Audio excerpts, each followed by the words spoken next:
Right now in America, we are facing 3 wars throughout the world. Record prices at supermarkets, gas stations, and pretty much everywhere else. Our American dollar has no value. We have a fentanyl crisis at our border, while at the same time, thugs are coming into this great country and killing us, the American people. What do Democrats do? Emotional, guys, okay?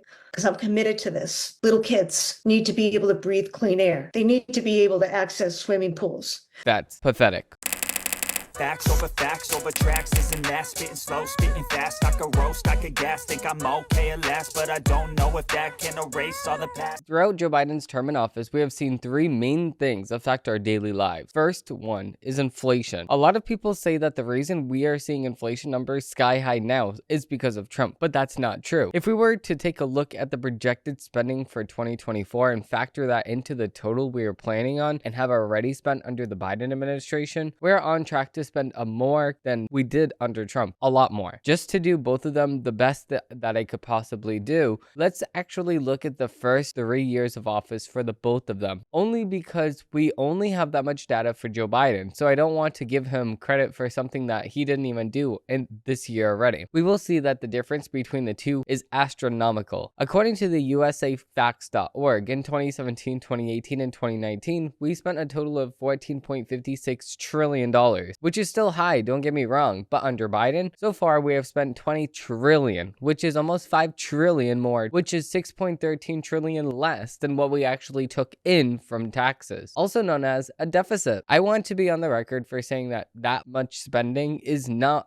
good, no matter who is in charge, but I can't stand when people lie and say that Trump is the one who caused this whole entire mess. That certainly is not true according to every available metric. Now, let's focus our attention on the real killer in America, which is the epidemic of fentanyl. Even a tip of a pencil's worth of this stuff, which is about 2 milligrams, is enough to kill you. So where exactly is this stuff coming from? It's coming from the same border that people from other countries are just walking in from. It's not just coming through the border, which is a big misconstruction. It's actually coming from our social media sites too, but we'll get into that later in this episode. Our border is wide open not only for the people to walk right in and cause harm to our communities, but also to take what we people pay for using our tax dollars, i.e. homeless shelters, food banks, and medical assistance. Just looking at the first 3 years under the Biden administration, we have seen 256,255 people die from fentanyl overdoses. Also, during the same time, we saw the Mexican drug cartel smuggle 133 million pounds of fentanyl into this country, which is enough to kill 30 trillion people. If you want the facts and the figures and the sources for all of the information I said, click the link down below because I do have about 20 sources that I got all of this information from. They did this through many different means, one of which was our wide open border, and other would be through social media. We can see that the DEA, the United States Drug Enforcement Administration, released its first letter of caution on 2021. Also, according to the DEA, quote, last year, the United States suffered more fentanyl-related deaths than gun and auto-related deaths combined.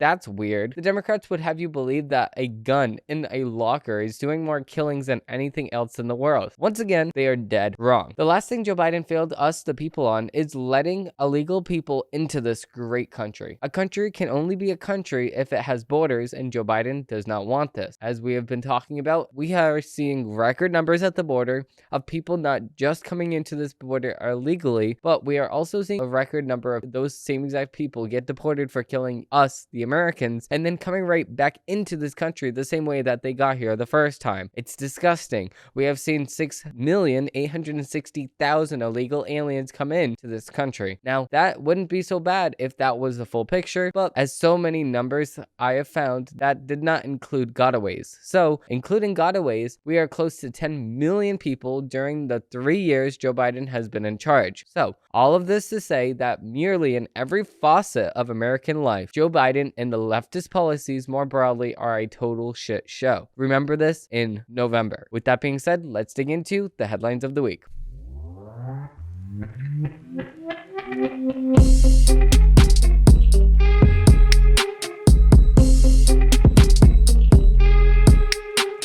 So we actually have a story from Nikki Haley, and then we'll get into exactly what she did over the weekend, which I was going to react to yesterday, but I just ran out of time. What Nikki Haley actually did was embarrass herself really, really badly. So what she chose to do was actually post this obviously fake letter that she got. Now, a lot of people are talking about it. A lot of people are making fun of it, and so is my media company, which we'll get into later on in this episode. Staying with Nikki Haley just for a second here, Nikki Haley put out this letter and said, this is from Mary A. Okay, Mary A. I want to encourage Nikki Haley to keep pressing on. We need a competent and committed leader to stay the course in the bid for the presidency. I am an independent and I voted for the best candidate every election cycle. And this year, it's Nikki. Now, this is clearly a Photoshop font. Now, a lot of people have been pointing this out, and they're like, you know what? This looks like a Photoshop font, but we'll just let it go. But then you swipe to the left, and you see another picture. It looks like they went into Gmail and they put in this subject, and they just Photoshop Nikki Haley at the top there, and instead of from, they put to. So that's about it. But we're not going to even read it because it doesn't even really matter. At the bottom left, you can see where it says send, and at the top, you can see where it says new message, which is that you are in Gmail creating a message to send to somebody. So they purposely did not crop that out. For which reason, I have no idea. So obviously a lot of people are saying that what's going on here, this is very, very bad. Why would you even do this? Like, this is an embarrassment, which led my company Original Studios to post, I got this totally real message from Mary A. Tune in every day for new content and be like Mary A. This is from Mary A. This is totally real. Nikki Haley's letter is just, you could just tell that it's fake. This one we actually got from a lady named Mary A. I have been a longtime supporter of Original Studios, and I want you to know that you guys do good work. That's why you are the best media company in news. I tune in every day for new content. Mary A. Obviously, the Mary A that responded to and sent us a letter is totally different than the Mary A that sent Nikki Haley a letter, because of course there are a lot of Mary A's in the world, and there's a lot of like John Doe's in the world, and John S. and John Smith in the world, and Johnny Appleseed in the world. There's just so many names that you could just make up. I mean,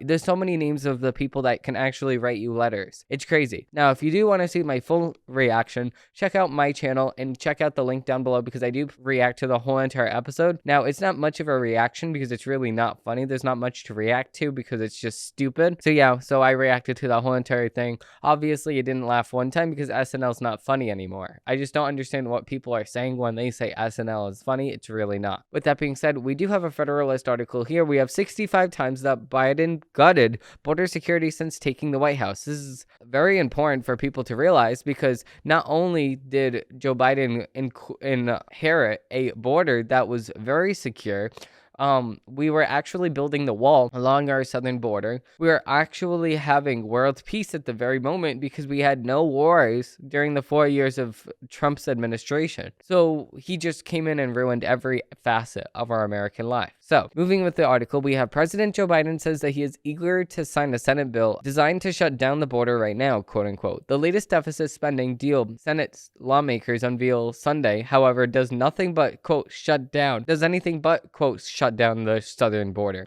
Their proposed $118 billion bill offers more than $60 billion for Kyiv, more than $14 billion for Israel, and $10 billion in aid for Gaza, the West Bank, and Ukraine. Just roughly $20 billion set aside in the 370-page, quote, emergency national security supplemental bill is set aside for the United States border, with provisions allowing more than 5,000 crossings per day and unchecked asylum for all, as well as multiple opportunities for the president to waive the law's provisions. It makes sense that Biden, whose presidency has been defined by open border turmoil, is eager to sign, quote, immediately. I am ready to secure the border, the president said on Sunday in a statement. The statement comes after his border policies has allowed an estimated 1.7 million known gotaways into the country unvetted, according to the House Judiciary Committee. On January, Republican Speaker Mike Johnson of Louisiana published a document highlighting 64 times,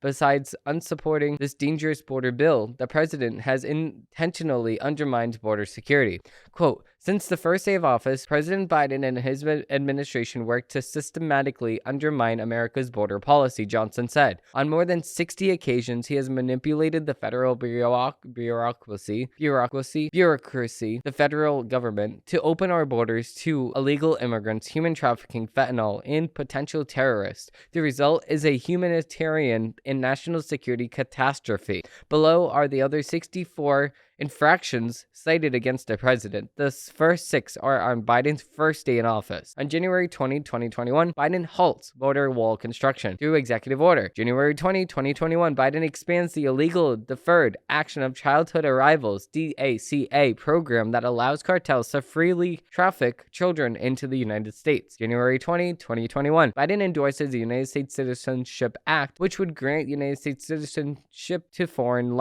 lawbreakers. January 20, 2021, Biden revokes Trump-era executive orders that enforced immigration laws. January 20, 2021, Biden ends restrictions on immigration from countries rife with terrorism. January 20, 2021, Biden stops deportations for 100 days, effectively providing amnesty to criminal and other removable aliens and sending the signal to the Biden administration would not enforce the law. February 1st, 2021, Biden's Department of Homeland Security requires a process that, quote, shall provide for assessments of alternatives to removal, including but not limited to staying or reopening cases, alternative forms of detention, custodial detention, whether to grant temporary deferred action or other opposite action. It's another means to allow foreign lawbreakers to remain inside the United States indefinitely. February 2nd, 2021, Biden signals to end to remain in Mexico policy that would have kept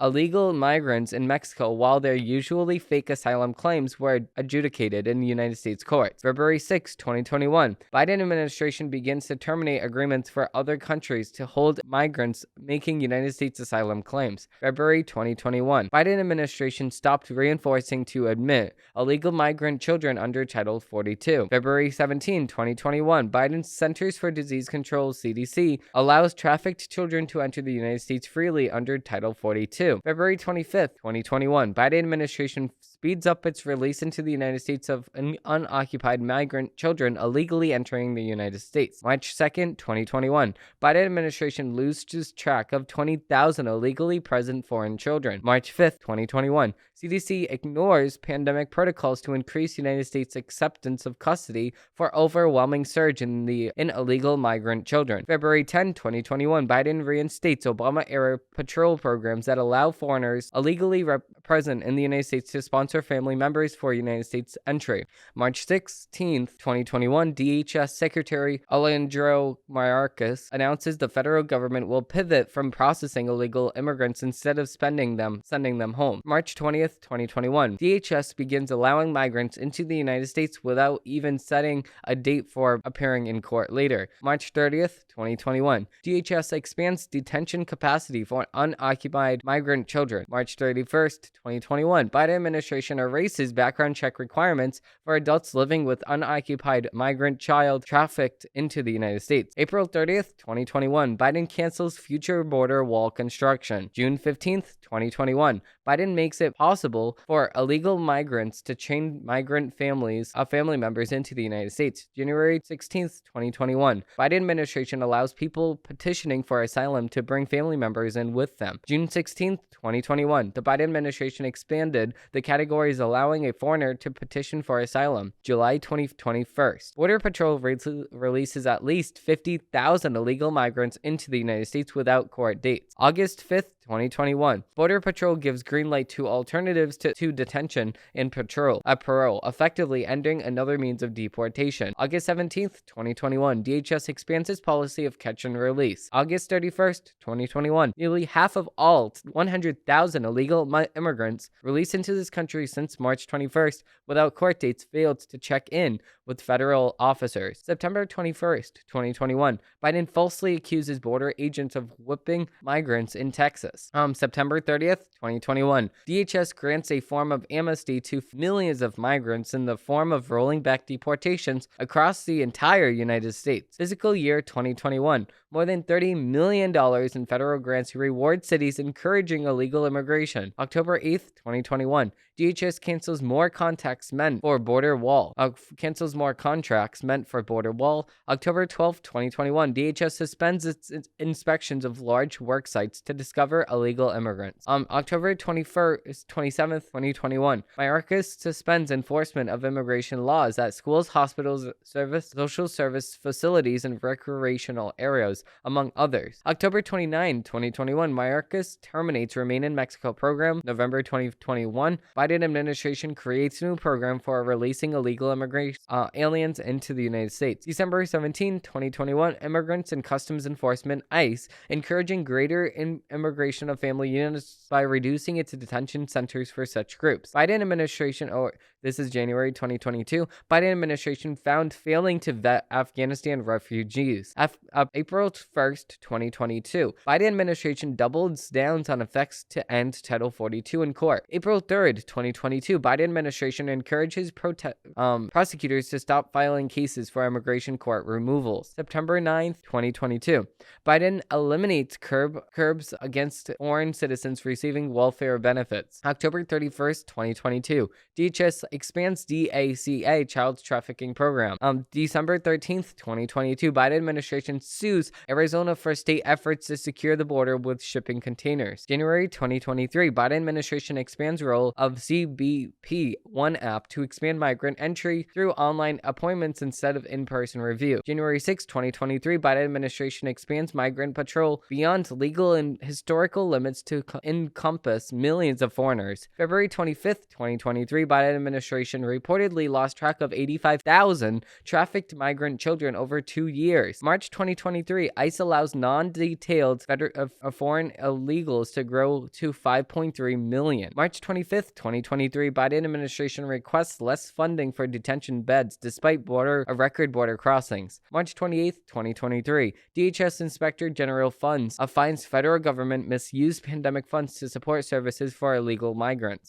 April 13th, 2023, Biden expands Obamacare benefits to DACA recipients, putting foreign border crossers in public health welfare. April 27th, 2023, Biden administration expands use of CBP One app and creates additional parole programs for migrants. April 30th, 2023, Biden administration reduces already scant vetting of illegal migrants from China. May 5th, 2023, Border Patrol expands appointment capability on CBP One app despite the technology's abuse of criminal cartels. May 11th, 2023, Biden administration ends DNA testing program to reduce child trafficking. July 24th, 2023, Biden administration sues Texas to stop state efforts to secure the border with floating barriers. August 10th, 2023, Biden administration demands $14 billion to fund migrant welfare. April 29, 2023, federal law enforcement sets out to find more than a dozen migrants linked to ISIS whom ICE released into the United States. August 23, DHS transforms ICE into a social services agency instead of branch focused on law enforcement. September 8th, 2023, Biden administration seeks to make delayed adjudication of asylum claims equal granting within largely fraudulent claims. October 4th, 2023, Biden administration issues new rules and allows strangers to take unoccupied migrant children. December 21st, 2023, Biden administration counts 18, 19, and 20-year-olds migrants and unoccupied minors to allow them to illegally enter into the United States. December 28th, 2023, Mexican government says meetings with DHS Secretary and Secretary of State Anthony Blinken focused on regulating status of Hispanic migrants who have been undocumented. January 3rd, 2024, Biden administration sues Texas to stop them from sending illegal foreign migrants out of the United States. And then we can add that also in January, the Biden administration sued Texas to get them to stop protecting its own border. So the history of Joe Biden not caring about the border, failing us, the American people, and keeping us unsafe in America has gone on for since he entered office. So all the people that are saying, oh no, Joe Biden cares about the border. Joe Biden, what he wants to do is he wants to make sure that we're safe, and what you're doing is you're getting stuff out of context. It's not out of context. This is what he's doing to make sure that the cartels have it good and us Americans have it last. That's not right. As a United States president, you should be for the people that elected you first, and then the people that are illegal, then you can deal with them after. It's disgusting. Moving into the next article, we actually have a Daily Wire article. We have House Republicans shoot down Senate border bill. So that's a great thing that they actually did this. So top House Republicans shot down the border bill was unveiled in the United States Senate on Monday, saying that it was dead on arrival if it makes it to lower chamber of Congress. House Speaker Mike Johnson, Republican from LA, Majority Leader Steve Scalise, Republican from LA, Majority Whip Tom Emmer, Republican from Minneapolis, and Chairwoman Elsie Steinfurk, Republican from New York, killed the bill in a joint statement. House Republicans opposed the Senate immigration bill because it fails in every policy area needed to secure our border and would actually incentivize more illegal immigration. The statement said, among its many flaws, the bill expands more authorizations for illegal aliens while failing to include critical asylum reforms. Even worse, its language allowing illegals to be released from physical custody would effectively endorse the Biden catch and release policy. The so-called shutdown authority is in the bill is anything but, riddled with loopholes that grant far too much authority to Secretary Mayorkas, who has proven he will exploit every measure possible in defense of the law to keep the border open, the statement continued. The bill also fails to adequately stop the Biden's abuse of parole authority and provides the taxpayer funds to fly the House illegal immigrant in hotels through the FEMA Shelter and Services program. The lawmakers pointed out that that Biden refused to utilize his broad executive authority to end the border catastrophe that he has created. The House led 9 months ago with the passage of the Secure the Border Act, H.R. 2. That bill contains the necessary components that actually stem to flow the illegals and end the present crisis. The Senate must take it up immediately. America's sovereignty is at stake, the statement concluded. Any consideration of the bill in its current form is a waste of time. That this is dead on arrival in the House. We encourage the United States Senate to reject it. So yeah, this should be dead on arrival because, like we broke down a few days ago, it's actually just a Trojan horse, and it actually just makes sure that Joe Biden has more power and Joe Biden's administration has more power to do nothing and takes the power away from ICE Patrol immediately and indefinitely. With that being said, let's get into the media's takes. No, I'm not a writer. Okay. By the way, if you do like this sweater and you do like the design of it and you do like this design, everything that I have here is actually available at shop.originalstudios.com, and you can actually use code LOVE for 15% off. And yep, it's that time of the year. Love is in the air, but not for the president. With record numbers coming through our border like we talked about in this episode, inflation causing you more, war in the Middle East and Europe and soon to be Asia, show your support for truth and use code LOVE for 15% off. Okay, so moving right into the articles that we have planned, we have a CNN article. We have carjackings, homicides, and robberies are stealing a sense of security across Washington, D.C. Okay, so it's so funny that CNN is actually realizing this simple fact now that we've been talking about the crime rate exponentially increasing in the United States since Joe Biden took office. So this is the CNN article here. Homicides, carjacking, and robberies across Washington, D.C. have affected prominent politicians and regular residents alike, leaving many in the nation's capital fearful of rising crime. While other major cities saw a drop in violent crimes, the nation's capital suffered a 39% increase last year. On Saturday, former Trump official Mike Gill died in the hospital days after being shot in his car while he waited for his wife to leave work in the area with ritzy hotels and shops a few blocks from the White House. Last year, Rep. Angie Gregg of Minnesota was attacked in her apartment building months before 3 assailants pointed guns at Rep. Henry Sellier outside of his DC home before stealing his car, phone, and other belongings. I just don't understand how these people don't have security. The same man who shot Gill then went to a different part of town, another busy neighborhood with luxury apartments and upscale businesses, and accosted a driver, police said. The gunman demanded the keys, shot the man, and drove off in his car, according to the police. The victim, 35-year-old Alberto AJ, a father of 2 young girls, died in the hospital. So this guy just killed 2 people. So we should immediately assassinate this suspect. It's disgusting. Once he's actually convicted of these 2 crimes, because I mean, obviously there's going to be video evidence of it, he should get the death penalty. It's the senselessness of the crime that is compounding the grief, his parents told CNN. He probably did that 1,000 times to go pick up his wife. Jacob Walker said, until someone can explain to me that this can't be prevented, it just doesn't make any sense. Interlinked Walker, who's Vesquincy's mother, said that she has limited her son from coming to the Capitol. We don't want to lose him. We're afraid. We're terrified, she said. AJ is not on the streets. AJ is not a criminal. AJ was a good man. He was a good father. He was a good brother. He was an awesome son, and now we no longer have any of that. Metropolitan Police statistics show that we have already been 57 carjackings in the city in 2024 alone, which there has only been 1 month in there. So there's more than 1 carjackings per day, 30 of which involved firearms. So far, there have been 8 arrests in these cases, the data shows, including 14-year-olds, 4 15-year-olds, and 2 17-year-olds. That's stupid. Why so young?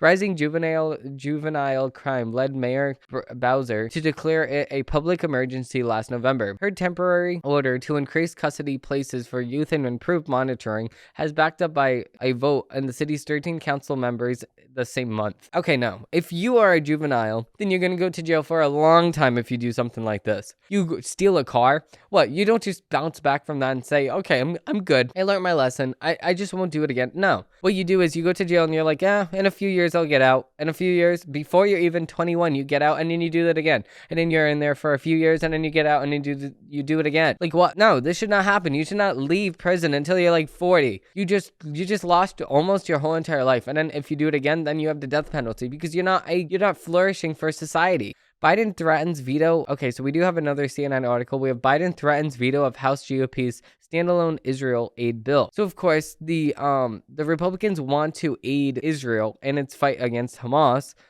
So what they actually wanted to do was they wanted to separate the bill instead of just passing the border security bill, which included all of these things, which obviously there's a lot of things inside of the bill that is not going to be good for America. They wanted to pass it independently, which if they really want funding for Ukraine, pass it independently. If they do want funding for the border or this or that, separate the bill. Why 360 or 374 pages of a bill when you don't need that? You can do 10 pages of this, 10 pages of that, 10 pages of this. So the American people have actual, they can actually read it all instead of just saying one big giant document. That's stupid. President Joe Biden would veto a proposed standalone aid package for Israel, the White House said on Monday, as House Republicans took to tank a long-awaited bipartisan Senate border bill that would include aid to United States allies. Okay, so of course CNN's going to say, oh, well, look, this is on Republicans. They tanked it. No, what the bill was going to do, and we talked about the bill earlier in this episode, and we also talked about it on a few days ago episode of Don't Trust What You See, link below if you do want to see that. What we talked about is actually the real repercussions of us passing that bill. So it was not going to be a net good for America. It was going to be a net negative. So moving on to the next article, we actually have an MSNBC article. We have Texas is trying to punish New Yorkers for our border crisis. There's a better way. Okay. So there is a better way. It's called Shut Your Mouth, New York. Shut your mouth. If you're not using your resources to better Texas in their fight against the immigrants coming into this country illegally, terrorizing families that live there, in the same exact thing happening in Arizona. If you're going to sit there and just run your mouth about what they can do when you're not even dealing with the problem, then I advise you to just shut your mouth. That's the solution. I'm not reading your stupid article. Moving on to the next article, we have a Daily Wire article. We have New York Governor Hochul relaxes requirements for illegals to get government jobs. That's great. New York Governor Kathy Hochul has approved a controversial proposal that would make it easier for illegal immigrants to hold jobs in the state government. Yeah, that's stupid. You know why? Because she knows for a fact that there's a lot of people that are probably illegal in our government right now. So she's like, why not? Moving into the next article, this is like rapid fire, folks. Moving into the next article, we actually have a Daily Wire article. We have Bay Area school tried woke kindergarten. Test scores dropped more, of course, because if you go woke, you go broke, and you go dumb because you go stupid, and you're learning all of the quote-unquote facts, which are actually just fiction, and it's opinion pieces. Moving with the article. A low-performing Bay Area elementary school, its student achievement dip even further after introducing woke kindergarten. Glassbrook Elementary School in Hayward paid $250,000 for a company called Woke Kindergarten to train its teachers in topics like white supremacy and oppression. The San Francisco Chronicle reported, to pay Woke Kindergarten, the school used federal funds, money from the federal government made to help boost test scores for the country's lowest performing schools, the Chronicle reported. Woke Kindergarten curriculum, which can be used with any of the Glassbrook's 474 students, includes a woke word of the day, words like strike, ceasefire, and protest. This is meant to introduce children to a language of the resistance or a liberatory vocabulary in a way that can be easily digested, understood, and more importantly, used in their critiques of the system. On its website, Woke Kindergarten says its goal supporting children, families, educators, and organizations in their commitment to abolitionist early education and pro-black and queer and trans liberation. The company's founder is a former teacher who goes by they, them pronouns and self-describes as an abolitionist, early educator, and cultural organizer, and creator currently innovating ways to resist, heal, liberate, and create with their I can't even stand these people. They're just so stupid. Glassbrook has been using Woke Kindergarten for 2 years of a 3-year contract so far. In the meantime, the school's flagging student achievement has become even more dismal. English and math schools have been both declining. English and math scores have both declined in 4 percentage points each. Less than 4% of students were proficient in math, and less than 12% of students were proficient in English as of last spring. Most of Glassbrook's students are low income. 2/3 of the students have English as their second language, and more than 80% are Hispanic. The school has been on state watch list for improvement since 2020. The school year, it was bumped back down to the lowest performing level. Some Glassbrook teachers have raised issues with Woke Kindergarten, changing it from being too heavy on progressive activism. A white teacher who raised an issue with the training described himself as gay moderate and previously sued the school district for allegedly stopping him from talking about his husband in LGBTQ or STVWXYZ history. That's stupid. If a teacher wants to talk about who they have sex with in school and they sue the school, you immediately are uninvited from being a school teacher for the rest of your life. Just find a new career. That's stupid. He asked what disrupt whiteness means for a 3rd grade classroom and was temporarily banned from the training sessions. The teacher also said that he was told that the sessions were not a place to express white guilt. The same teacher who said that he asked questions during a session where a trainer used the phrase so-called United States, he questioned the lessons on Woke Kindergarten website called Lil Comrade Convos, and some talking about a world without police, money, or landlords. What?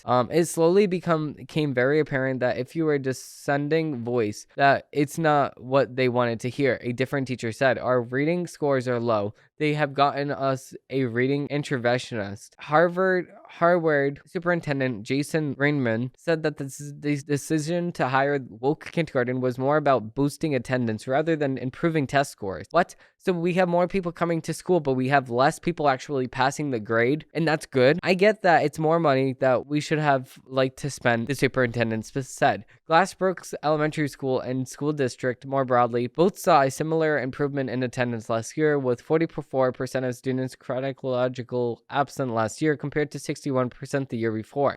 Other Bay Area schools have tried a different approach. One San Francisco elementary school started a math intervention group that raised the math proficiency rate from 15% to 50%. But did they use woke? If you go woke, you go broke. You go woke, you go dumb, and you go stupid. Okay, moving into the next article, we actually have a Federalist article. We have immigration. Oh no, we have not a Federalist. We have a Breitbart article. Chicago mayor too busy to visit the border. I'm doing all of that with a black wife raising 3 black children in Chicago. Okay, so what does your skin color have to do with any of this? It does not make any sense. This is actually a clip from End Wokeness. This was actually revealed by End Wokeness. Chicago's progressive mayor Brandon Johnson blew up on the reporter on Monday when he was asked if he has plans to visit the United States southern border, and he insisted that he does not have time because he's busy with black wife raising 3 black children on the west side of Chicago. Johnson notoriously canceled his planned and announced trip to the border in October, and since then he has claimed that he still intends to make the trip to see the mess down there with his own eyes instead of going himself as he planned to do. The mayor sent Beatriz Ponce de Leon, the deputy mayor of immigrant, migrant, and refugee rights, and a small delegation to the border to tour several sites in Texas. The media has periodically asked when he plans to reschedule the trip, but he has not yet to deliver any questions. On Monday, Johnson went off after being asked once again for the date of a trip. After being asked for the date, he replied in an elevated and frustrated tone, "I have children who attend the school who have soccer games, y'all." Okay, and you're the mayor. Can you not do your job? Do you need to be recalled? Because if you think that you do not have time to be the mayor of the United States with your administration laughing in the background, then you need to step down, because Chicago does not need a mayor like that. We have a big problem in America, and you're part of the problem. With that being said, we do have another Breitbart article. Oh my god, if I was a news reporter, I would be screaming. Mitch McConnell turns against the border bill. So, of course, the border bill is disgusting, so Mitch McConnell said, no, we're not doing this. Okay, we don't need to read the article. Moving on to the Federalist article, we have, under the Senate's atrocious border bill, everybody gets asylum. Of course, the Senate Emergencies Appropriations Bill released on Sunday won't address the border crisis, and contrary to the accomplished media spin, the spending bill won't severely curtail asylum at the United States southern border. The bill could have had the Senate reclaim the reins of lawmaker from the executive and judicial branches and clarify that widespread criminality in another country is not a basis of asylum in America. Instead, the 370-page bill, the Emergency National Security Supplemental Appropriations Act of 2024, try saying that 5 times fast, included funding for both Israel and Ukraine, plus deceptively insufficient provisions for addressing illegal immigration. The backers of the Senate bill seek to portray its provisions as, in the words of Joe Biden, the quote, toughest and fairest set of border reforms in decades. There is little that is, quote, tough in the bill. However, this can be easily sidestepped, either by the Biden administration or throngs of illegal aliens invading from the South. Consider, for instance, the Emergency Authority Bill would grant to the Secretary of Homeland Security to summarily remove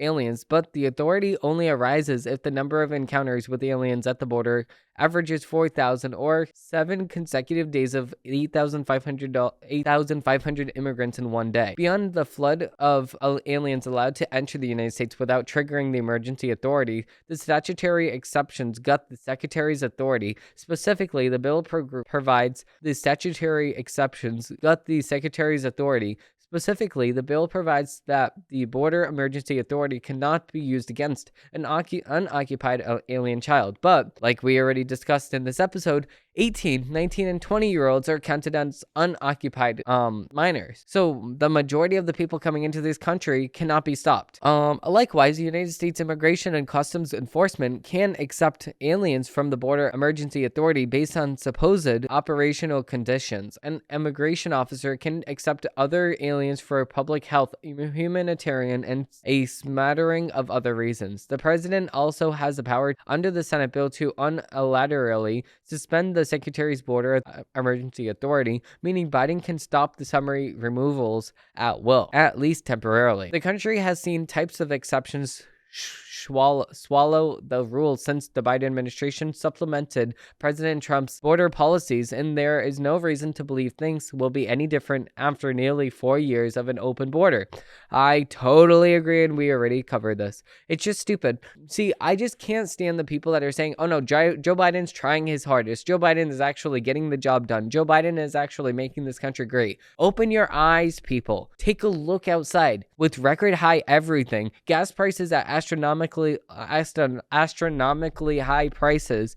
Meat at the grocery store is something that we can't even bear. It's like buying gold now. Gold is at an all-time high because our United States dollar has no value. It's disgusting. Joe Biden can't ignore East Palestine, Ohio anymore now that his job is on the line. So, a few months ago, we talked about a derailment in East Palestine, Ohio, and Joe Biden said, I'll go to the border, and then he sends out his Secretary of Transportation that loves trains Secretary Pete Buttigieg, and Pete Buttigieg said, I'm here. And he had his high boots and he was ready to rock and roll. So nothing happened from it. They asked Joe Biden at the time, are you going to go to the border? He said, yeah, I'm going to go. He never goes. We asked Kamala Harris, what are you doing exactly here? Are you doing anything here? She's like, yeah, electric school buses and Venn diagrams. I love them. And then that's all we heard from her. So she's not doing anything at the border. Like we talked about, she is in charge of the border still since 2022.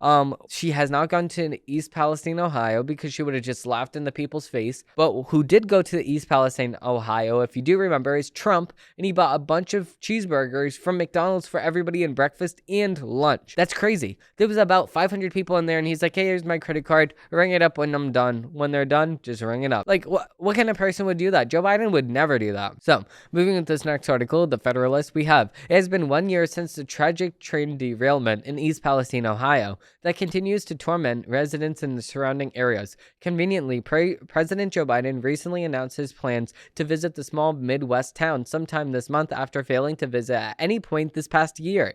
I agree. This past September, the president said that he's been too, quote, busy to visit East Palestine, Ohio. When recently pressed on the subject, Press Secretary Karine Jean-Pierre said that Biden would go if he found it most helpful. So she made the audacious claim that the administration was, quote, on the ground within hours with when the derailment initially took place. Given the personnel from the Environmental Protection Agency were present, still no actual date has been set for Biden to visit. So, like they just talked about, they talk about Trump going there immediately. So it's like, yes, I can see what they're saying, like Joe Biden's really not going to help, but it's for show. It's showing that you actually care. Just like how George W. Bush went to the ground zero on 9/11. He wasn't going to do anything. He had the megaphone and he was talking to the people. That's a powerful speech.